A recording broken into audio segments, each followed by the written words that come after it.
Hi guys, अस्सलाम वालेकुम। मेरा नाम असर इकबाल है। Welcome to another video. आज के वीडियो का मकसद बनाने का ही है कि हमारे जितने भी पाकिस्तानी दोस्त हैं वो काफ़ी कंफ्यूज हैं कि इटली में धंधा बिज़नेस किस तरीके से किया जा सकता है। तो आज उसके बारे में बात करेंगे, लेकिन मेरी एक मीटिंग थी, मैं मीटिंग से भी फ्री हूँ and now I am going back home.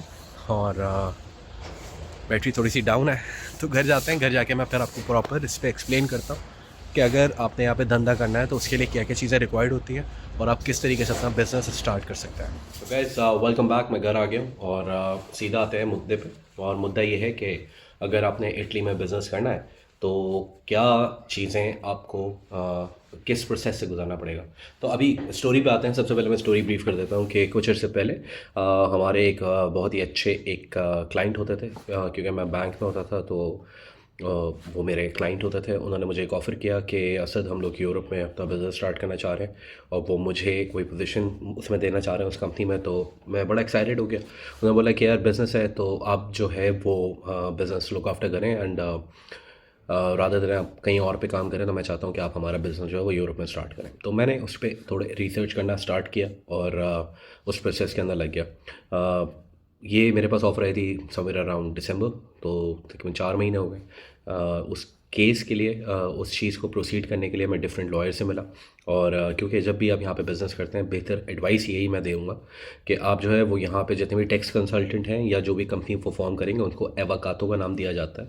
आप उनसे मिलें, उनसे मुलाकात करें और देखें वो क्या कहते हैं और आप अपना नेचर ऑफ बिज़नेस उनको समझाएं। तो जो भी नेचर ऑफ बिज़नेस आप जिसके अंदर आप जो स्टार्ट करना चाह रहे हैं, जो कारोबार आप स्टार्ट करना चाह रहे हैं, वो बेहतरीन मशवरा लेने के लिए आप जो है वो इटालियन टैक्स कंसल्टेंट और इटालियन टैक्स लॉयर से आप मिलें, ठीक है, ताकि वो आपको बेहतर तरीका बता सकें। देखें, इसमें दो तरीके हैं। या तो आप जुगाड़ पे जाएंगे, ठीक है। जुगाड़ के लिए हमारा सबसे बड़ा प्रॉब्लम ये है कि हम लोग फंसते यहाँ पे हैं कि हमें इटालियन लैंग्वेज में हम थोड़ा फंस जाते हैं, ठीक है। तो उसके लिए हम लोग क्या करते हैं कि हम लोग किसी पाकिस्तानी टैक्स कंसल्टेंट या फिर यहाँ पे बांग्लादेशी टैक्स कंसल्टेंट बहुत ऑन है और वो बहुत अच्छा काम भी कर रहे हैं। इसमें से काफ़ी सारे जो हैं वो काफ़ी अरसे से यहाँ पे रह रहे हैं and they are Italian nationals, ठीक है। तो उनको आपकी भी पोजीशन पता होती है, आपके भी तरीके पता होते हैं, तो उनको वो जुगाड़े पता होती हैं, ठीक है, कि कहाँ आपके टैक्सेशन बच सकते हैं और वो आपको थोड़ा सा बचा लेते हैं इन चीज़ों में।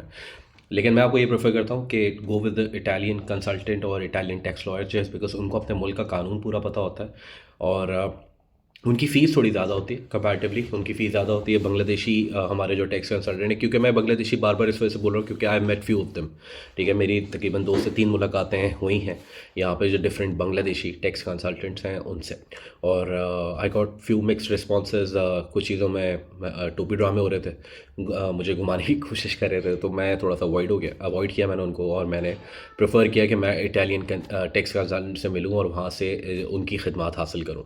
तो बेहतर ये कि आप जो है वो इटालियन कंसल्टेंट से आप थ्रू करें, ठीक है। तो बेहतर मैंने ये सिर्फ मशवरा है, आगे आपकी अपनी चॉइस है।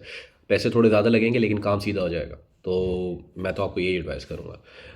सो मैं मिला कंपनी फॉर्मेशन के लिए। सबसे पहले आपको कंपनी फॉर्म करनी होती है, आपको कोई नाम डिसाइड करना होता है और वो आप कंपनी फॉर्मेशन के अंदर वो आपको देना होता है। आप सबसे पहले नाम डिसाइड करें, टैक्स कंसल्टेंट से मिलें, उनको अपना पूरा बिजनेस प्लान बताएं कि इसमें कितने पैसे जाएंगे और फॉर्मेशन कितने की होगी, कौन सी कंपनी आपके लिए बेहतर है। क्योंकि यहाँ पे 3 से 4 different type of company formation आप कर सकते हैं। जिस तरह पाकिस्तान में होता है कि पार्टनरशिप फॉर्म होती है, सोल प्रोप्राइटर होता है, इसके अलावा डिफरेंट टाइप ऑफ कंपनीज होती हैं। तो जिस पे मैं जा रहा हूँ उसको SRL कहते हैं।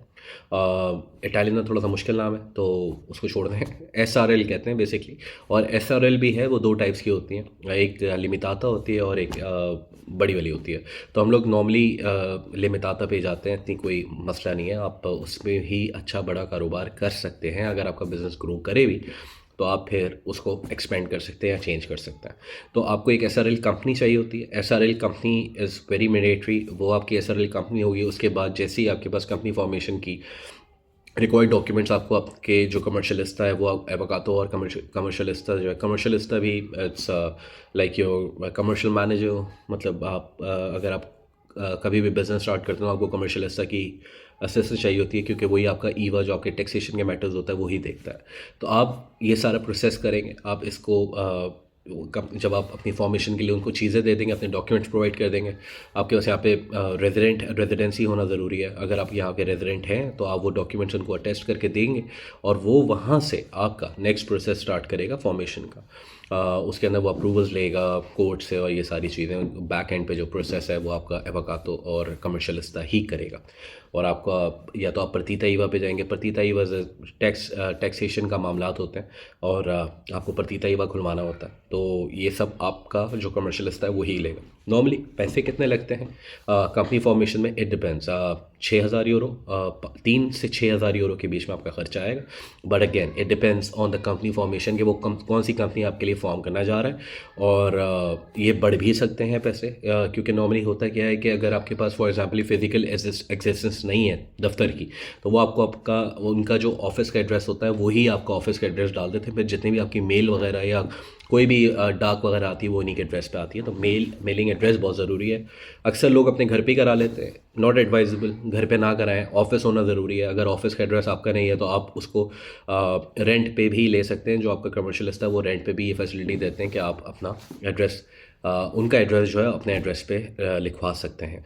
तो ख़र्चा तकरीबन 3 से 5,000 यूरो के बीच में होगा अगर आप जेन्युइन तरीके से, लीगल तरीके से कंपनी फॉर्म करना शुरू करें। ठीक है, ये काम होने को आपका 1,000-2,000 के अंदर भी हो सकता है, लेकिन उसमें आप फंस सकते हैं आगे। यहाँ पे आगे फिर आप फंसेंगे और आगे, तो अपना मामलात को सीधे लेके चलें। एडवाइजेबल यही है कि भाई थोड़ा सा महंगा है, सारी चीज़ें महंगी हैं, सब ठीक, सब सही है। जो जहाँ पे कानूनी मामलात हैं उन पे कोई कॉम्प्रोमाइज़ ना करें। पैसे ऊपर जाते हैं, सेव करके थोड़े अरसे बात कर लें, लेकिन मामलात अपने ठीक रखें, क्योंकि बाद में जो बल्ली अगर आपके ऊपर आएगी तो वो फिर आपको फंसा देगी, वो उसमें आप फंस जाएंगे और वो आप नहीं कर पाएंगे, उसको अफोर्ड भी नहीं कर पाएंगे। ठीक है, क्योंकि इंशाल्लाह उम्मीद यही है कि जब आप इंसान बिज़नेस करता है तो कोशिश ये कर रहा होता है कि उसका बिज़नेस ग्रो करे। तो जब ग्रो करेगा तो मामलात मज़ीद पेचीदा होते चलेंगे। तो बेहतर ये है कि आप जो है अपने टैक्सेशन लॉयर से मिलें और उसको सारा ब्रीफ करें कि मेरा पहले साल का प्लान ये, दूसरे साल का प्लान ये, तीसरे साल का प्लान ये है। मैं इस तरीके से चीज़ें फोरसी करता हूँ। नॉर्मली यहाँ पे जो रेगुलर प्रैक्टिसेस हैं बिज़नेस की, मैं आपको वो भी एक्सप्लेन कर देता हूँ कि what they do. For example अक्सर हमारे पाकिस्तानी भाई जो हैं वो यहाँ पे लवाजो कार वॉश का बिज़नेस कर रहे होते हैं। वो एक बंदा लेके दूसरे बंदे के नाम पे ट्रांसफ़र कर देता है और उसकी कोई कंपनी नहीं होती। या तो फिर आपकी प्रॉपर कंपनी हो, आप प्रॉपर कंपनी के थ्रू एक कंपनी से दूसरी कंपनी में उसको ट्रांसफ़र करें बिज़नेस को, लेकिन नहीं होता। मुँह ज़बानी काम हो रहा होता है कि यार आज से ये बिज़नेस आपका। It doesn't work like that, क्योंकि ऐसे भी काफ़ी फ्रॉड्स हुए हैं कि बाद में बंदे ने क्लेम कर लिया। तो भाई सीधे काम करो, ठीक है, थोड़ा सा बच जाओ। और अभी बच जाओगे तो बाद में अपनी आपको सही रखोगे। और जो टैक्सेशन है जो बनती है वो दो। टैक्सेशन देने से फ़ायदे हैं, टैक्सेशन खाने से, बचाने से, जुगाड़े लगाने से नुकसान है। तो बेहतर ये कि जो टैक्स आपका बनता है प्लीज़ आप वो टैक्स प्रॉपर्ली पे करें। नहीं घुमाएं, ना ही खुद घूमें और ना ही इनको घुमाने की कोशिश करें, क्योंकि ये जो है आपका चट्टा बट्टा जानते हैं, आपको सब पता है इनको। और अपने मुल्क का नाम प्लीज़ बदनाम ना करें। कोशिश करेंगे नाम उजागर हो कि यार एक पाकिस्तानी आया था, वो धंधा करता था, वो बिज़नेस करता था, और क्या बिज़नेस करता था। ठीक है, तो अगर आप टैक्सेशन के मामला सीधे लेके चलेंगे तो प्लीज़ आप यहाँ पे तरक्की पाएंगे। तो ये था एक छोटा सा तरीका। कोई और सवाल इसके जहन में अगर आपके आते हैं SRL के रिलेटेड, फॉर्मेशन के रिलेटेड, तो प्लीज़ मुझसे पूछिएगा, क्योंकि मेरा जो कमर्शियलिस्ट है और मेरा जो अकाउंटेंट है, अबाकातो जो है, लॉयर जो है, वो उससे मुझे बोला है कि नॉर्मली अगर आप SRL का प्रोसेस देते हैं, फॉर्मेशन के अंदर जाते हैं, तो it takes around 15 to 20 days आपकी कंपनी जो है वो फॉर्म होकर आपके पास डॉक्यूमेंट आ सकते हैं, और उसके बाद ही आप अपना बैंक अकाउंट खोल सकते हैं कंपनी के नाम से। ठीक है, तो ये था छोटा सा ब्रीफ। और उसके बाद आप करें, बिज़नेस करें, जो आपको करना है आप करें यार, और लीगल रहें। ठीक है, लीगल रहें और कोशिश करें जुगाड़ों से बचें। ठीक है, तो अपना बहुत ख्याल रखिएगा। ये तो एक शॉर्ट सी वीडियो, अपना बहुत ख्याल रखें। मिलते हैं नेक्स्ट वीडियो में। कोई सवाल है तो please do write me in the comment and I will get back to you. ठीक है, अपना ख्याल रखिएगा। चाओ।